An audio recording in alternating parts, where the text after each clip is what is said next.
Ja, der weiß das, ja. Gut.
Good morning. I look forward to meet with NATO defense ministers and ministers from partner countries at the Ukraine contact group led by the United States, and we will discuss how to sustain and step up our support for Ukraine. I just came back from Kiev yesterday night, and I met with President Zelensky, and his message was that he really appreciates and welcomes the strong support the NATO allies and partners have provided for Ukraine, but he also counts on us to continue to support Ukraine in the future. My message to him was that NATO has stood by Ukraine for a long time. We continue to stand by Ukraine as they continue to repel the Russian aggression against their country, and we will stand by Ukraine in the future to help to build a better and brighter future for the Ukrainian people. To help to build a better and brighter future for the Ukrainian people. President Zelensky and I also discussed the preparations for the upcoming NATO summit in Vilnius in July. I have invited him to attend the meeting, and I'm glad that he has accepted the invitation and will attend the NATO summit in Vilnius.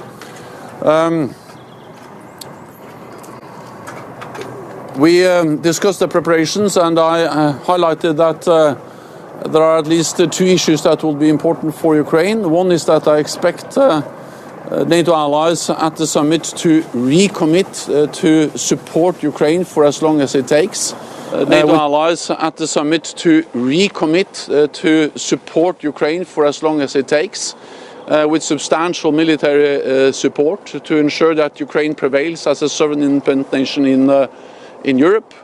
And I also expect the NATO allies to agree a multi-year program to help Ukraine transition from Soviet-era equipment standards, doctrines to NATO standards and doctrines, and to ensure full interoperability between Ukrainian forces and NATO forces. So I'm looking for the meeting now, and I'm ready to answer your questions.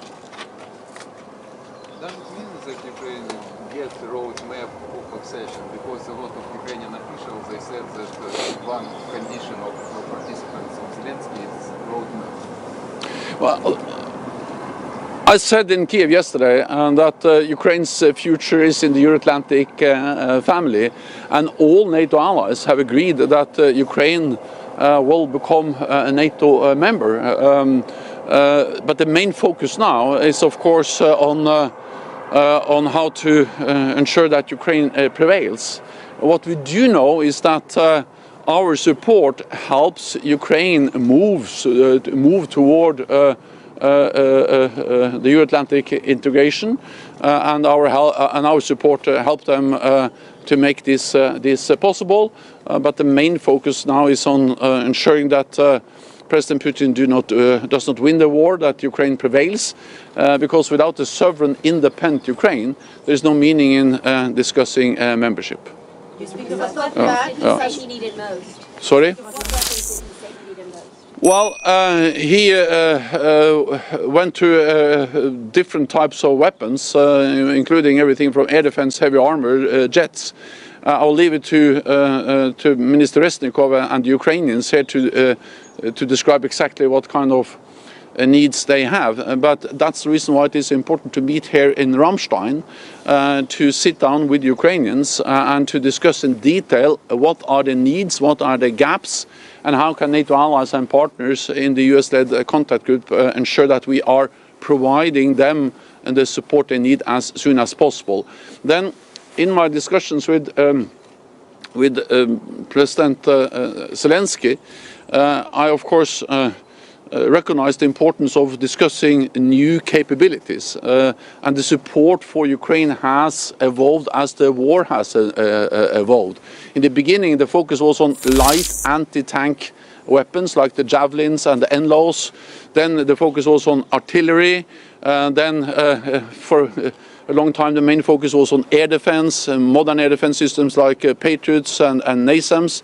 And I welcome the fact that now there are Patriots in place, German and US Patriots in place in Ukraine.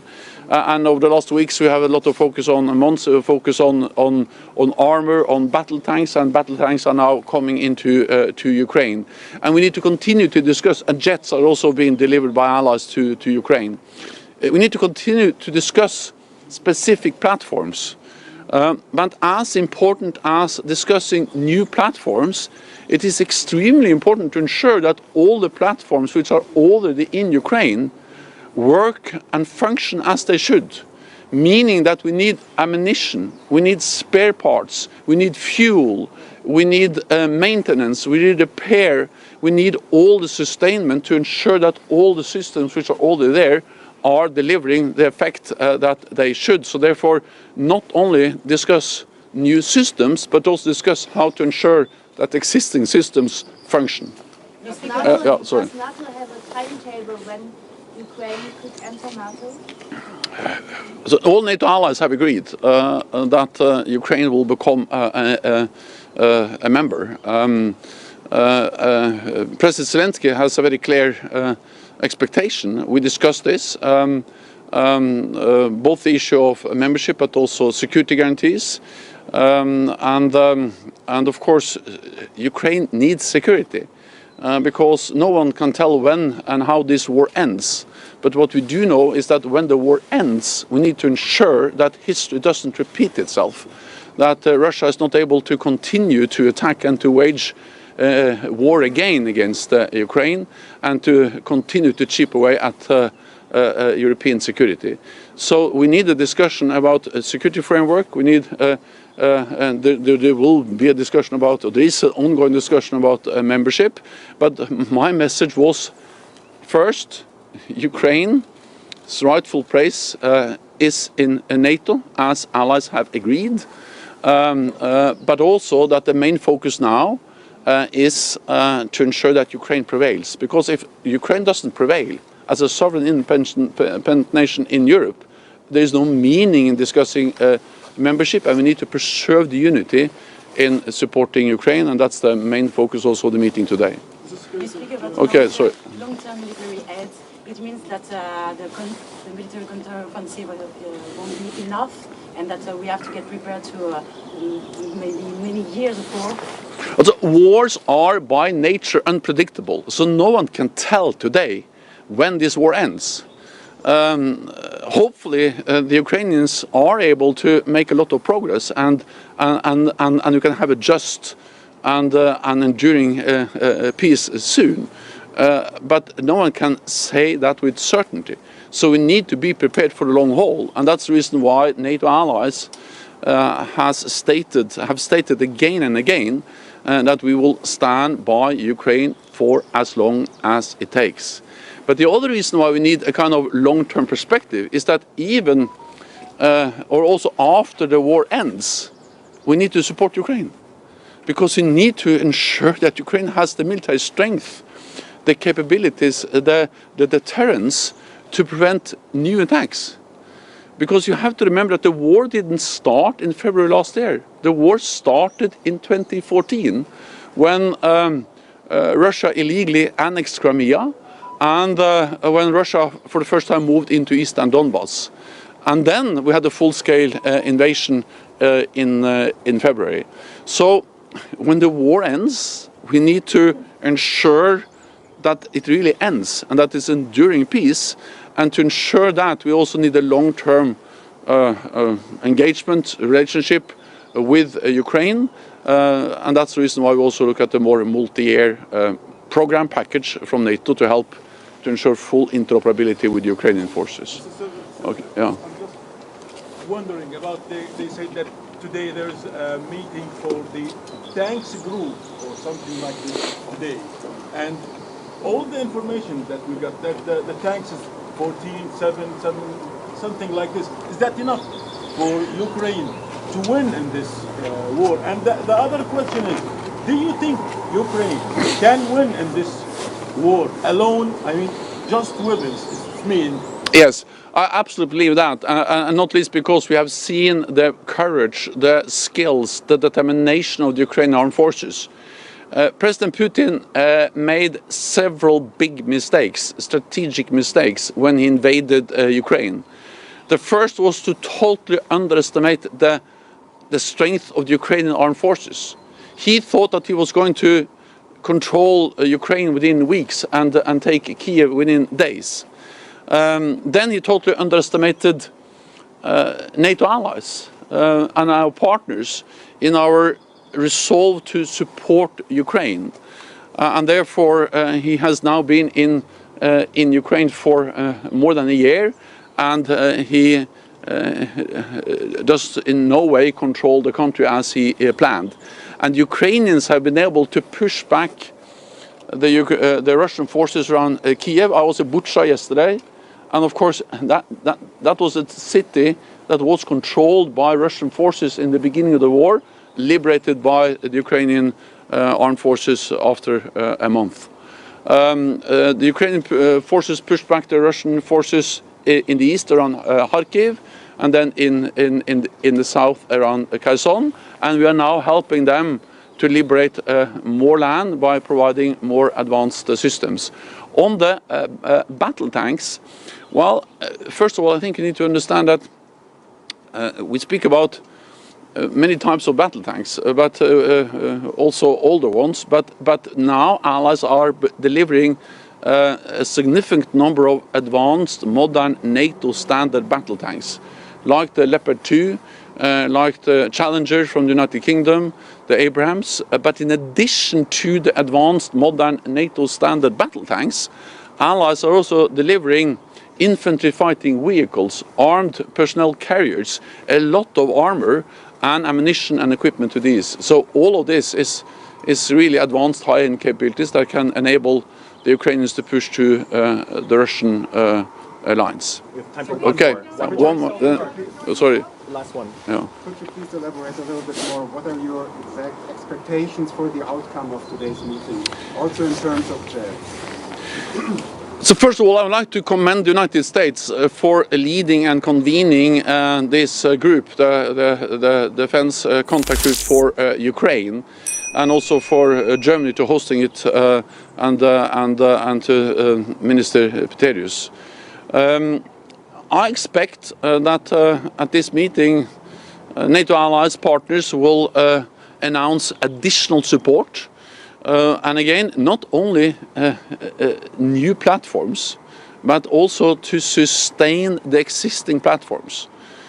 Just to have the battle tanks, you need enormous amount of ammunition, fuel,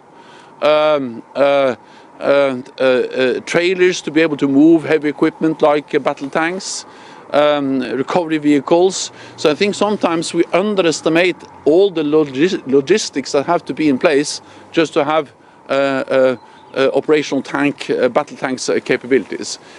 So maybe it sounds a bit more boring, but the logistics is extremely important. This is now a battle of attrition, and a battle of attrition becomes a war of logistics. So therefore I welcome all the announcements. I expect that will come later today.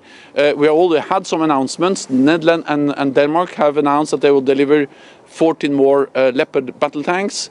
The US announced more missiles, ammunition for HIMARS, more than 300 million extra US dollars announced yesterday, and all other allies and partners are announcing more.